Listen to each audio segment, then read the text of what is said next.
Sen sevende dünyanı gözelleştiren, sevilmeyende belə gözel kalan kadınsan. Sen sevgisini korkmadan veren, yarasını gizleden həmin kadınsan.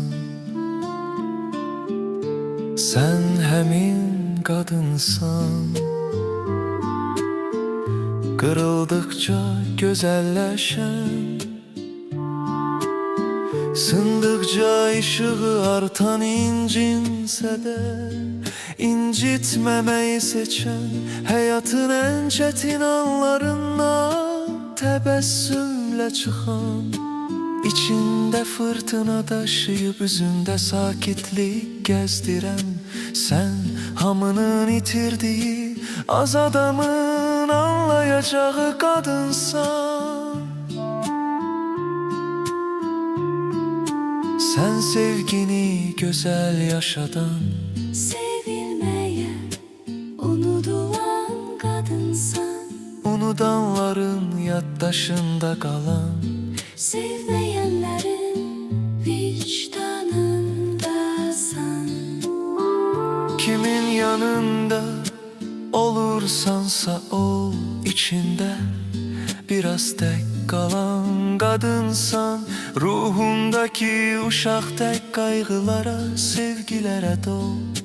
O sevgiler, kaygılar xoşbəxtliyə aparsın yol. Sen kalpte iz yok, izden derin yer bırakan, sükutuyla danışan, sevgisiyle susturan, bütün güzel hislerin en güzelini Yaşadan kadınsan.